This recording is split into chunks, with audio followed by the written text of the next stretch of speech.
अब फिर से एक बार आपको ले चलते हैं प्रयागराज के महाकुंभ में, जहां चारों ओर आध्यात्मिकता का प्रकाश और सनातन की गूंज है। आस्था के महापर्व मकर संक्रांति के पावन अवसर पर महाकुंभ में अमृत स्नान हो रहा है। रिकॉर्ड संख्या में श्रद्धालु पहुंचे हैं। अब तक की जानकारी के मुताबिक 2 करोड़ लोगों ने आस्था की डुबकी लगाई है। भव्य और विहंगम दृश्य आप देख सकते हैं।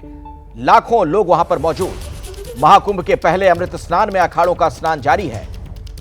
सुबह से ही अखाड़ों के साधु संत संगम में डुबकी लगा रहे हैं। आपको मैं बता दूं कि महानिर्वाणी अटल अखाड़ा, निरंजनी और आनंद अखाड़े के संतों ने भी संगम में डुबकी लगाई है। जूना अखाड़ा और आवाहन अखाड़े के साधु संतों के अलावा अग्नि अखाड़ा के साधु संत भी संगम में अमृत स्नान करने पहुंचे। तस्वीरें आप देख सकते हैं जब यहां पर श्रद्धालु संत सभी पहुंच रहे थे स्नान के लिए। आज कुंभ की दिव्य और भव्य तस्वीरें पूरी दुनिया देख रही है। सभी 13 अखाड़ों में जूना अखाड़ा सबसे बड़ा है। इस अखाड़े के साधु सन्यासी ने महाकुंभ में अमृत स्नान किया।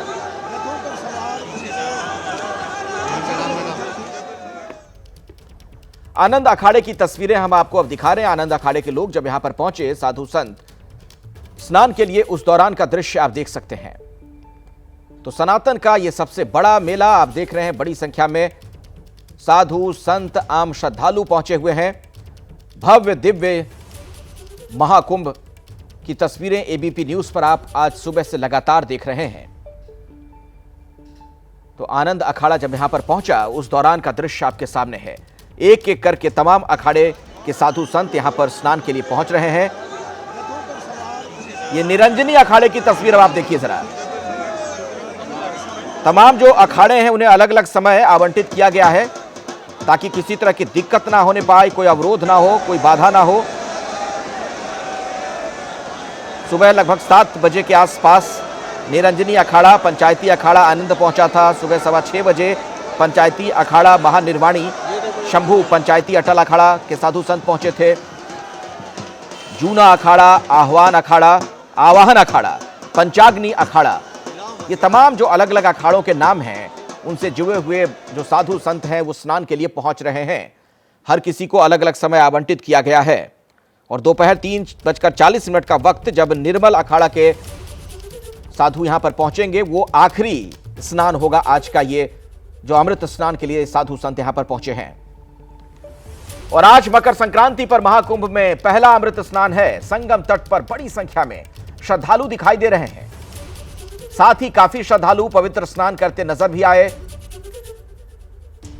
ये जो आसमान से तस्वीरें ड्रोन की मदद से ली गई हैं, आप देख सकते हैं। संगम तट पर लाखों लोग वहां पर मौजूद। वाकई में यह अद्भुत दृश्य है, विहंगम दृश्य है। गंगा यमुना सरस्वती, उसका यह संगम, जहां पर 144 सालों के बाद यह संयोग बना है, महासंयोग। मकर संक्रांति के अवसर पर अमृत स्नान की शुरुआत श्री पंचायती अखाड़ा महानिर्वाणी और श्री शंभू पंचायती अटल अखाड़े ने की। सुबह 5:15 बजे अपने कैंप से निकले, 6:15 बजे घाट पर पहुंचे। अखाड़ों ने 40 मिनट तक अमृत स्नान किया और 6:55 का वक्त जब शिविरों के लिए वो प्रस्थान कर गए। और ये आसमान से जो तस्वीरें ली गई हैं, आप देख रहे हैं वहां पर संगम तट पर जन सैलाब, भारी संख्या में लोगों की मौजूदगी। प्रशासन ने भी चाक चौबंद इंतजाम इस बार किए हैं। और ये देखिए, जब पुष्प वर्षा की गई उस दौरान की तस्वीरें आपको दिखा रहे हैं। महाकुंभ 2025 पहले स्नान पर्व पौष पूर्णिमा स्नान के दिन संगम तट पर डुबकी लगाने पहुंचे श्रद्धालुओं पर योगी सरकार ने हेलीकॉप्टर से पुष्प वर्षा करवाई है। हेलीकॉप्टर से सभी घाटों और अखाड़ों पर स्नान के दौरान श्रद्धालुओं पर फूलों की बारिश की गई। गुलाब की पंखुड़ियों की बारिश देखकर संगम तट पर मौजूद श्रद्धालुओं ने अभिभूत होकर जय श्री राम के नारे भी लगाए। तो आज प्रयागराज में अद्भुत दृश्य देखने को मिल रहा है। प्रयाग जिसे तीर्थराज कहते हैं, वहां पर यह अद्भुत संयोग 144 सालों के बाद आया है। महाकुंभ के पहले अमृत स्नान में अब तक की जानकारी के मुताबिक करीब 2 करोड़ श्रद्धालुओं ने आस्था की डुबकी लगा ली है। महाकुंभ में सुरक्षा के भी कड़े इंतजाम हैं। तो संगम नगरी से एबीपी न्यूज संवाददाता अवधेश मिश्र की एक रिपोर्ट आपको दिखाते हैं। सुबह से ही जो एडीजी हैं उन्होंने खुद मोर्चा संभाल रखा है। हम देख रहे हैं कि लगभग सुबह 5 बजे से ही वो यहाँ पर क्राउड मैनेजमेंट कर रहे हैं और महाकुंभ में क्राउड मैनेजमेंट सबसे बड़ी चुनौती होती है। लेकिन भारत में महाकुंभ इस बात के लिए भी जाना जाता है कि क्राउड मैनेजमेंट इतना बेहतरीन है। घुड़सवार रक्षक दल है वो काम कर रहा है, जल पुलिस भी काम कर रही है। एनडीआरएफ के एक अधिकारी से मेरी बात हो रही थी, उन्होंने कहा था कि इतनी व्यापक सुरक्षा की तैयारी है कि आतंकी गतिविधियां तो रुकेंगी, अगर किस तरीके से कोई केमिकल अटैक भी अगर कुंभ में हो जाए तो उससे निपटने में भी यहाँ की सुरक्षा व्यवस्था सक्षम है। यानी कि चाक चौबंद सुरक्षा व्यवस्था है, ड्रोन से निगरानी हो रही है, जल पुलिस निगरानी कर रही है, एटीएस भी यहाँ पर मौजूद है, एनएसजी के कमांडोज भी मौजूद हैं। जितने भी सुरक्षा के इंतजाम हो सकते हैं वो सब मौजूद है। और सबसे अहम बात की पारंपरिक सुरक्षा की बात करें तो अखाड़ों की अपनी सुरक्षा भी होती है, जिसमें थानापति होते हैं, कोतवाल होते हैं, नागाओं की अपनी सुरक्षा व्यवस्था होती है। तो कुंभ पूरी तरीके से सुरक्षित है। भीड़ भाड़ जब गड़बड़ होती है तब दिक्कतें आती हैं, लेकिन क्राउड मैनेजमेंट के मामले में बेहतरीन सुविधाएं हैं। आप सोचिए, जहां पर लाखों की भीड़ हो वहां पर व्यवस्था कितनी बड़ी चुनौती होती है, लेकिन आप देख रहे हैं किस तरीके से अनुशासित भीड़ दिख रही है। महाकुंभ के पहले अमृत स्नान में कई अखाड़ों का स्नान जारी है। अग्नि अखाड़े के साधु संतों ने भी संगम तट पर आस्था की डुबकी लगाई। अग्नि अखाड़े के सचिव स्वामी संपूर्णानंद से एबीपी न्यूज संवाददाता मोहम्मद मोइन ने खास बातचीत की है।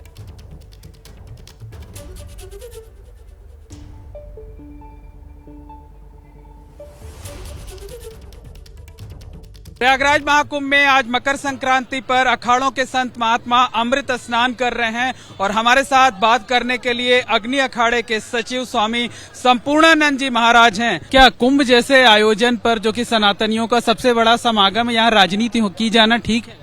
देखिए, राजनीति जो धार्मिक पर्व है या भारत के जो त्योहार हैं उस पर राजनीति करना बिल्कुल भी उचित नहीं है। और हम सब लोगों को, क्योंकि ये पूरा विश्व इस मेले को देख रहा है, हम सब लोगों को सहयोगी होना चाहिए। अखिलेश यादव जी को क्या ना यही है कि वो भी आए, देखें और स्नान करें। अच्छा, एक बात और है कि इस महाकुंभ में अलग सनातन बोर्ड गठित किए जाने की मांग जोर शोर से उठ रही है।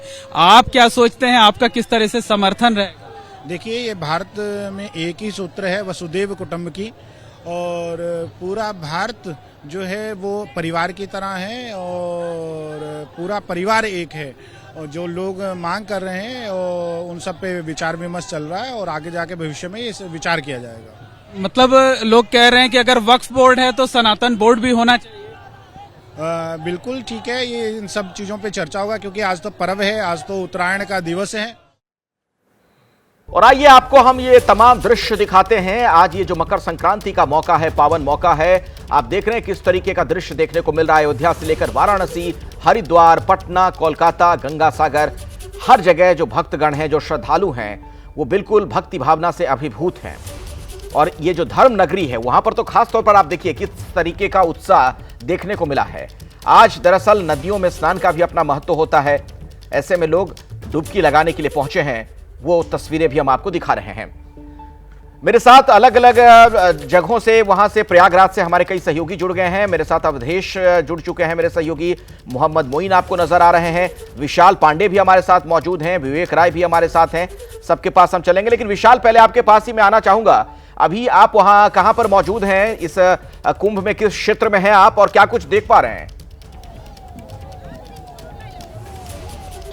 अखिलेश, देखिए, इस वक्त मैं संगम क्षेत्र के पास में ही मौजूद हूं और यहां पर सुबह से मैं श्रद्धालुओं का एक बड़ा तांता देख पा रहा हूं और अभी भी दोपहर 1 बजे के बाद भी लोगों के पहुंचने का सिलसिला जारी है। सुबह 4 बजे से ही लोगों ने स्नान की शुरुआत कर दी थी और शाही स्नान नागा साधुओं के स्नान के साथ शुरू हुआ था और तमाम अखाड़े अब एक के बाद एक कर यहां पर पहुंचे और उन्होंने स्नान किया है। अंतिम जो अखाड़ा होगा वो दोपहर 3:40 पर शाही स्नान करेगा। और इसके साथ ही ये कहा जा सकता है कि पहला शाही स्नान काफी सफल रहा है, क्योंकि अभी तक जो आंकड़े सामने आए उसके मुताबिक लगभग 2 करोड़ श्रद्धालुओं ने डुबकी लगा ली है पहले शाही स्नान के मौके पर और मकर संक्रांति के मौके पर। और आप देखिए ये रास्ता सीधे संगम की ओर जाता है और लोग सीधे चले हुए संगम की तरफ बढ़े जा रहे हैं और स्नान करके वापस जा रहे हैं। और इसमें मैंने देखा है कि हर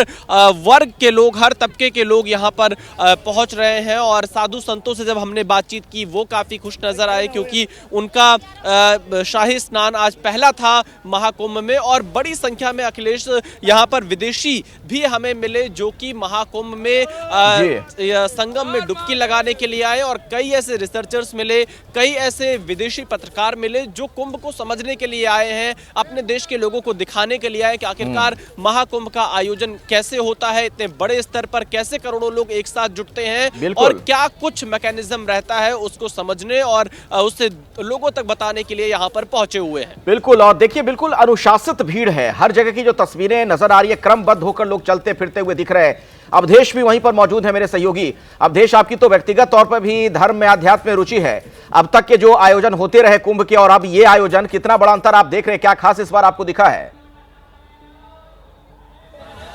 अखिलेश जी, इस बार जो सबसे खास बात दिखी है कि व्यवस्था जो थी बड़ी स्मूथ थी, क्योंकि अमूमन शाही स्नान के दिन ऐसा देखा जाता है कि व्यवस्था जो दावे किए जाते हैं वो ज़मीन पर उतरते नहीं है। लेकिन सबसे बड़ी चुनौती होती है ट्रैफिक मैनेजमेंट कि कुंभ क्षेत्र के भीतर लोगों को लाना कैसे है, और दूसरी चुनौती होती है क्राउड मैनेजमेंट कि जब कुंभ क्षेत्र के अंदर श्रद्धालु आ गए तो उनको संभालना कैसे। ये दोनों व्यवस्थाएं बड़ी अच्छी चली हैं। और देखिए ये तस्वीर हम आपको दिखा रहे हैं, दिगंबर अखाड़ा इस वक्त स्नान कर रहा है, यानी कि जो 7 सन्यासी अखाड़े थे उनका स्नान हो चुका है। एक जो 3 वैरागी अखाड़े हैं उनमें से जो निर्मोही अखाड़ा है उसका स्नान हो चुका है और दिगंबर अखाड़े के जो संत हैं वो स्नान के लिए जा रहे हैं। व्यवस्थाओं की बात करें तो व्यवस्थाओं में पुलिस की तैनाती है और सबसे महत्वपूर्ण ये होता है कि अखाड़ों की जो टाइमिंग डिसाइड की गई है, अगर 40 मिनट दिया गया है तो 40 मिनट में स्नान हो जाना चाहिए। 2 बार ऐसी स्थिति आई है जब स्नान ठीक वक्त से ज़्यादा लगा। जूना अखाड़े की तरफ से जूना अखाड़े को लगभग 20 से 25 मिनट का इंतजार करना पड़ गया था, हालांकि कहीं कोई नाराजगी की बात नहीं आई। इसी तरीके से निर्मोही अखाड़े का भी कहना था कि हमें थोड़ी देर के लिए रोका गया क्योंकि जो निर्धारित समय था उस निर्धारित समय के मुताबिक पहला अखाड़ा नहीं निकल पाया था, लेकिन सभी का कहना यह था कि सहयोग से ही कुंभ चलता है। कुल मिलाकर अब कहें तो एक वैरागी अखाड़ा बचा हुआ है, 2 उदासीन अखाड़े बचे हैं और एक निर्मल अखाड़ा बचा हुआ है।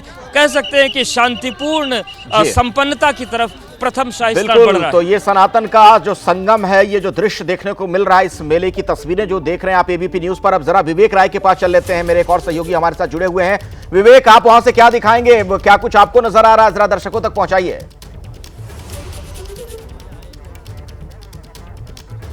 देखिए, पहली बात तो मैं यहाँ की एक आपको 360 डिग्री का व्यू दूंगा। एक बार पूरी तस्वीरें देखिए और समझने की कोशिश करिए कि बड़ी संख्या में जो श्रद्धालु हैं, करोड़ों की संख्या में श्रद्धालु यहाँ मौजूद हैं। लगभग 2 करोड़ के आसपास में जो श्रद्धालु हैं उन्होंने जो गंगा में डुबकी है वो लगा ली है। हर तरफ है लोग लगातार। आपको बीच में रोकना पड़ेगा, कुछ तकनीकी दिक्कत आ गई है, तस्वीरें आपकी यहां तक नहीं पहुंच पा रही हैं, दर्शकों तक हम नहीं पहुंचा पा रहे हैं। मोइन भी हमारे साथ जुड़े हुए हैं, अखाड़ों के शिविर से जुड़ी खबरें आप तक वो पहुंचा रहे हैं। मोइन, आप तो प्रयागराज के ही हमारे रिपोर्टर भी हैं, वहां से हर जानकारी पहले भी आप पहुंचाते रहे, आज कितना बदला हुआ नजर आ रहा है आपको अपना शहर?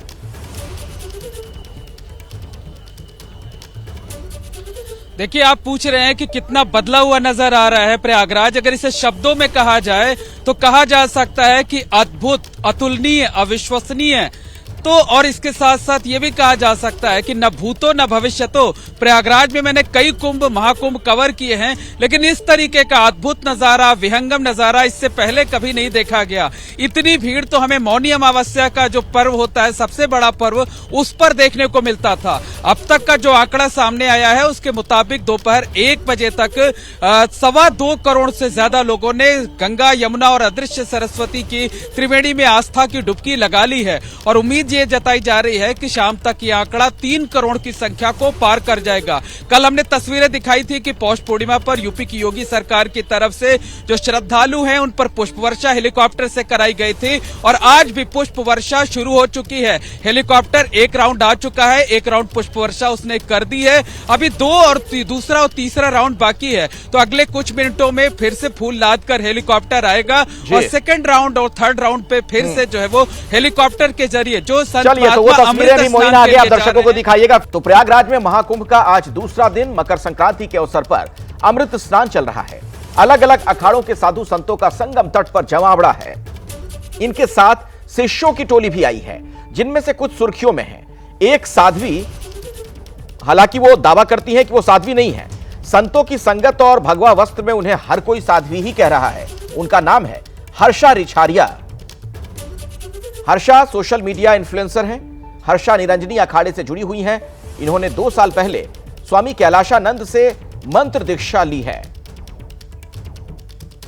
प्रयागराज महाकुंभ में सबसे चर्चित साध्वी हर्षा रिछारिया जी हमारे साथ हैं। अमृत स्नान करके लौटी हुई हैं। क्या संदेश यहां से महाकुंभ से देना चाहती हैं आप?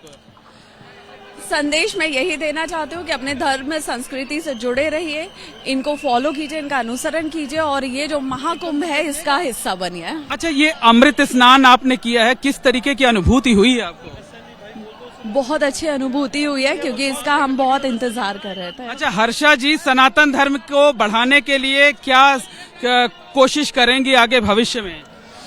मैं ज्यादा से ज्यादा हमेशा यही कोशिश करती हूँ कि मैं युवाओं को इस धर्म से, सनातन धर्म से, सनातन संस्कृति से जोड़ पाऊँ। जो भटक रहे हैं अपने घर से, अपनी संस्कृति से, उन्हें इसकी तरफ वापस लाऊं। जो युवा हैं, आपको सनातन की किस चीज ने प्रभावित किया कि आप सब ग्लैमरस लाइफ छोड़ करके आप जो है वो सन्यासी जीवन की तरफ आ रही हैं? मुझे लगता है ग्लैमर लाइफ में मैं भी कहीं ना कहीं भटक गई थी और अब मैं वापस अपने घर की तरफ आ गई, अपनी संस्कृति की तरफ आ गई, तो वैसे ही सबको आना चाहिए। दूसरों को भी ऐसे? बिल्कुल बिल्कुल, मैं चाहती हूँ कि हर युवा इसका हिस्सा बने, अपने धर्म, अपनी संस्कृति का हिस्सा बने। हर हर महादेव। बहुत बहुत धन्यवाद। हर्षा रिछारिया इनका नाम। निरंजनी अखाड़ा के आचार्य महामंडलेश्वर स्वामी कैलाशानंद गिरी महाराज की शिष्या हैं। इंस्टाग्राम पर 9.5 लाख से ज्यादा इनके फॉलोअर्स हैं। अपने प्रोफाइल पर हर्षा मुख्य रूप से धार्मिक और आध्यात्मिक विषयों से जुड़े कंटेंट शेयर करती हैं। उनके पुराने वीडियो भी सुर्खियों में हैं, जिसमें वो मॉडर्न कपड़ों में नजर आ रही हैं। तो ग्लैमर की दुनिया छोड़ योग साधना की दुनिया में आने को लेकर हर्षा के मुताबिक ये सब उनके पुराने कर्मों का फल है। और साध्वी का वीडियो वायरल होने के बाद उनकी पुरानी तस्वीरें और वीडियो भी सोशल मीडिया पर चर्चा में हैं, वो सामने आ रही हैं। कई लोग उन्हें इन्फ्लुएंसर और कंटेंट क्रिएटर बताते हुए उनके संन्यास पर सवाल भी उठा रहे हैं। जब उनके पुराने वीडियोस को लेकर विवाद हुआ तो वो सोशल मीडिया पर यह भी कहती हुई नजर आई कि उन्होंने देश विदेश में कई शोज किए हैं, अलग अलग परफॉर्मेंस दिए, एक्टिंग और एंकरिंग भी की है, लेकिन पिछले 1-1.5 साल से उस काम को ब्रेक दे दिया है और अब वो अपने गुरु की शरण में है, जहां वो साधना में लीन हैं।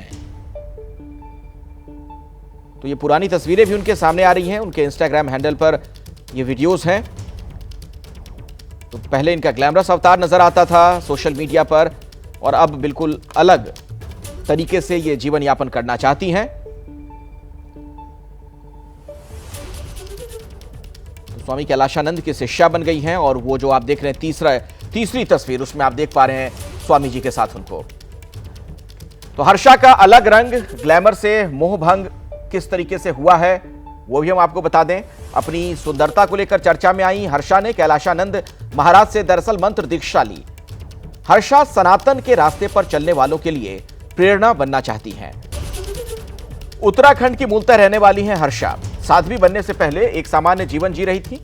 सुकून की तलाश में साध्वी बनी और अपनी धार्मिक यात्रा शुरू की। धार्मिक यात्राएं की, शिव भक्ति में लीन हुई।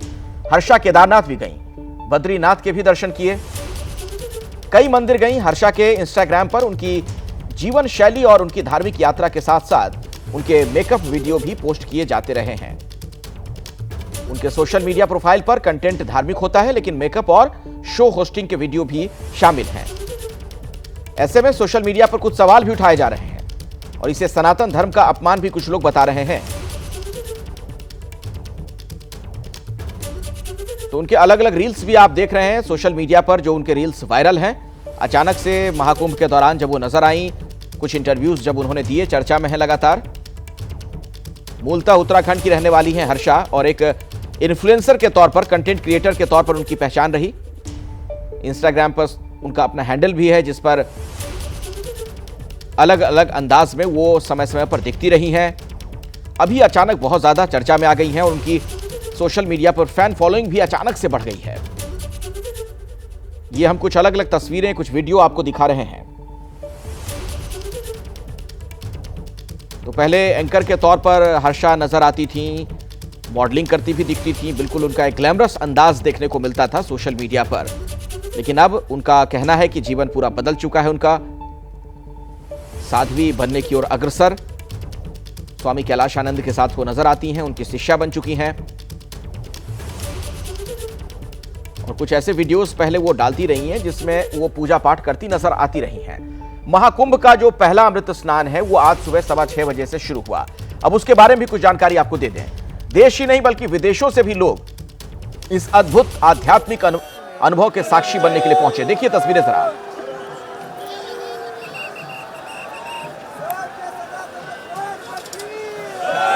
सन्यासियों के साथ साथ विदेशियों ने भी संगम की पवित्र धरा पर स्नान किया। आज जूना अखाड़ा की पेशवाई में विदेशी श्रद्धालु नजर आए। विदेशी भक्तों ने न सिर्फ जयकारा लगाया बल्कि पूरी तरीके से पावन संगम तट पर भक्ति के रंग में नजर आए।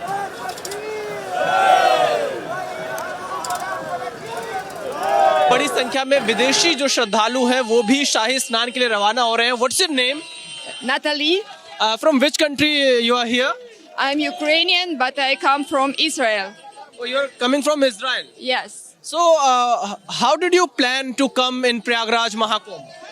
I planned a lot of years before, and now that was my dream, and I come. I am very happy. तो आप देख रहे हैं बड़ी संख्या में विदेशी भी यहां पर पहुंचे हैं महाकुंभ में, महाकुंभ का हिस्सा बनने के लिए। तो सनातन का ये बड़ा मेला जहां पर आप देख पा रहे हैं लाखों लोग पहुंचे, और खास तौर पर आज मकर संक्रांति के मौके पर तो लगभग 2 करोड़ लोग वहां डुबकी लगा चुके हैं इस संगम में। और जो जानकारी सामने आ रही है, बताया जा रहा है कि शाम तक ये आंकड़ा बढ़कर 3 करोड़ हो सकता है। सब कुछ व्यवस्थित है, सुचारू तरीके से इस कुंभ का जो आयोजन किया गया है उसकी तस्वीरें एबीपी न्यूज पर आप सुबह से ही लगातार देख रहे हैं। और ये लोग जो आपको दिख रहे हैं ये विदेशी लोग हैं, बाहर से आए हैं, दूसरे देशों से हिस्सा बनने के लिए। कुंभ मेले में ये लोग भी पहुंचे। तो महाकुंभ का अमृत स्नान और पूरी दुनिया की निगाहें इस ओर हैं। भव्य और दिव्य ये महाकुंभ कहा जा रहा है। बताया जाता है कि 144 सालों के बाद ये अद्भुत संयोग बना है। यानी 144 सालों के बाद वो वक्त आया जब इस तरीके के संयोग बने और लोग अब उसका लाभ उठा रहे हैं। और अब राजनीति की दुनिया की कुछ खबरें। दिल्ली में पूर्वांचली वोटरों को लेकर सियासत जारी है। पहले बीजेपी और अब आम आदमी पार्टी के बीच इसे लेकर जबरदस्त जुबानी जंग हुई। पूर्वांचली पॉलिटिक्स में राहुल गांधी की भी एंट्री हो गई है। राहुल गांधी मकर संक्रांति के मौके पर पूर्वांचलियों के बीच पहुंचे। रिठाला में आयोजित एक कार्यक्रम में राहुल गांधी पहुंचे, दही चूड़ा खाया, बिहार यूपी की महिलाओं से बात की उन्होंने, उनकी समस्याओं को सुना उन्होंने। राहुल गांधी यहां दिल्ली की अनाधिकृत कॉलोनियों की समस्याओं के मुद्दे पर भी बात करते नजर आए। अपने दर्शकों को हम बता दें कि रिठाला सीट से कांग्रेस ने पूर्वांचल समाज से सुशांत मिश्रा को उम्मीदवार बनाया है। तो राहुल गांधी इन पूर्वांचलियों के बीच पहुंचे, दही चूड़ा खाते हुए दिखे, उनसे मुलाकात की उन्होंने। जो दिल्ली की अनाधिकृत कॉलोनी है उनकी समस्याएं जो हैं, उन समस्याओं का पूरा ब्यौरा भी लिया राहुल गांधी ने। थोड़ी देर तक यहां पर रुके, सभी लोगों से उन्होंने मुलाकात की। आप देख पा रहे हैं वहां लोगों में उत्साह राहुल गांधी को देखकर। ये जो रिठाला सीट है यहां से कांग्रेस ने पूर्वांचल के ही एक उम्मीदवार हैं सुशांत मिश्रा, उन्हें प्रत्याशी बनाया है। हमारे साथ जैनेंद्र हमारे सहयोगी मौजूद हैं, इसी खबर पर कुछ और जानकारी आप तक पहुंचाएंगे। तो जैनेंद्र, पूर्वांचलियों के बीच पहुंचे राहुल गांधी, क्या इसे सिर्फ और सिर्फ एक धार्मिक एक कार्यक्रम में उन्होंने हिस्सा लिया, इस तरीके से देखें, या इन सबके पीछे राजनीति तो कही जाएगी चूंकि अभी इलेक्शन का सीजन है? सॉरी यार, ऐसे नहीं। जैनेंद्र,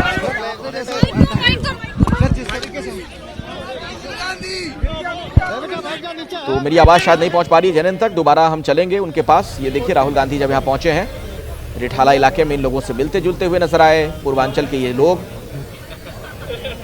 दही चूड़ा का न सिर्फ उन्होंने लुत्फ उठाया बल्कि लोगों के साथ तस्वीरें क्लिक करवाते भी दिखे। जैनेंद्र, अगर आप मुझे सुन पा रहे हो तो बताइए जरा इस कार्यक्रम के बारे में। राहुल गांधी जो पहुंचे हैं, चुनाव से कैसे जोड़ा जा रहा है इसे?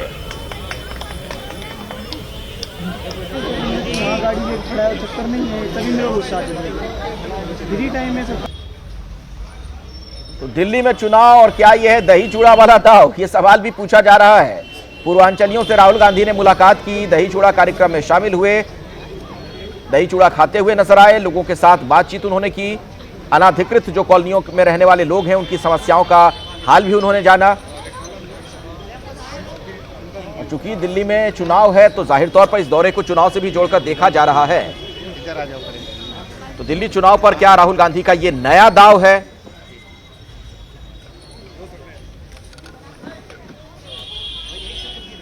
नीतीश कुमार के दोबारा साथ आने से जुड़े सवाल पर आरजेडी के सांसद मीसा भारती ने एक बड़ा बयान दिया। आरजेडी सांसद मीसा भारती ने एक अहम बयान दिया कि राजनीति में कुछ भी असंभव नहीं है। अभी इस पर कहना जल्दबाजी है, आज के बाद से ही सभी शुभ कार्य शुरू होते हैं। आपने देखा है कि मकर संक्रांति के बाद बहुत उलटफेर हुआ है, यह बात कहती हुई नजर आई है मीसा। तो बड़ा सवाल यह कि क्या बिहार की राजनीति में कुछ बड़ा होने वाला है, कुछ बदलाव होने वाला है? मकर संक्रांति की आप सब लोग को शुभकामना, बिहार के सारे लोगों को, देश के लोगों को शुभकामना कि सब लोग अच्छे से मकर संक्रांति मनाएं। बहुत काफ़ी दिनों से इस बात की चर्चा हो रही है क्योंकि बीते समय में आप लोगों ने देखा है कि मकर संक्रांति के बाद बहुत उलटफेर हुआ है। तो मुझे ऐसा कुछ नहीं लग रहा है कि राजनीति में कुछ भी असंभव नहीं है। तो अभी इस पे कहना बहुत जल्दीबाजी होगा। देखते हैं, आज के बाद से ही शुभ कार्य स्टार्ट होता है। हम सब हिंदू हैं, तो आप शादी ब्याह भी आप देखिए कि खरवास था, खरवास आज के बाद से खत्म हो जाएगा, तो उसके बाद से सारे शुभ कार्य होंगे और पॉलिटिकल भी शुभ कार्य, जैसे कि आपको पता है कि आगे विधानसभा का चुनाव है। तो खरमास खत्म हो रहा है, शुभ कार्यों की शुरुआत होती है। इशारों में बहुत कुछ कहती नजर आई मीसा। अब इसका सीधे तौर पर मतलब यह निकाला जा रहा है कि क्या बिहार में फिर से कुछ बदलाव होगा? क्या नीतीश कुमार फिर से इधर उधर जाने वाले हैं कहीं? लालू यादव को आप देख रहे हैं इन तस्वीरों में। पटना में हर साल लालू परिवार की चूड़ा दही पार्टी चर्चा में रहती है। इस बार राबड़ी देवी के आवास पर चूड़ा दही का भोज दिया जा रहा है, लेकिन इसमें सिर्फ आरजेडी के नेता और कार्यकर्ता ही आमंत्रित हैं। इस दौरान लालू ने कार्यकर्ताओं से कहा कि इस साल निश्चित रूप से अपनी सरकार बनेगी। कार्यकर्ताओं से लालू यादव ने यह बात कही है, तेजस्वी को 2025 में बनाना है मुख्यमंत्री। और इस बार राबड़ी आवास पर सिर्फ आरजेडी नेताओं कार्यकर्ताओं को न्योता दिया गया। महागठबंधन के सहयोगी दलों को इस बार चूड़ा दही पार्टी का निमंत्रण नहीं दिया गया। सिर्फ आरजेडी के लोग आज यहां पहुंचे हैं इस कार्यक्रम में। तो राबड़ी देवी के आवास पर यह कार्यक्रम आयोजित किया गया है। देखिए, बिहार में मकर संक्रांति के अवसर पर सियासी दिग्गजों के यहाँ चूड़ा दही भोज का आयोजन किया गया है। इस वक्त हम पटना में राबड़ी आवास 10 सर्कुलर रोड के ठीक बाहर मौजूद हैं। कैमरा पर्सन विशाल आपको तस्वीरें दिखा रहे हैं। राबड़ी आवास पर सिर्फ आरजेडी नेताओं एवं कार्यकर्ताओं को ही बुलाया गया है, महागठबंधन के सहयोगी दलों को नहीं बुलाया गया है। जदयू इसी पर सवाल खड़े कर रही है कि महागठबंधन में सब कुछ ठीक नहीं है। वैसे यह तो तय है कि संक्रांति का भोज लालू के आवास पर हो तो उसके सियासी मायने जरूर निकलते हैं। आप लोग अंदर गए थे, लालू जी से भेंट हुई? हाँ, लालू जी से भेंट हुई। चूड़ा दही खाए? चूड़ा दही एकदम पुष्टांग खाए। राजनीतिक चर्चा हुई? आप लोग कार्यकर्ता, आप लोग को कुछ निर्देश दिए लालू जी? राजनीतिक चर्चा हुआ, बोले आप लोग अपना क्षेत्र में सब लगे रहिए और इस बार 2025 में हम लोग की सरकार निश्चित रूप से बनेंगी। तेजस्वी जी को मुख्यमंत्री बनाना है। क्या खाए? दही चूड़ा, तिलकुट, गुड़, शक्कर।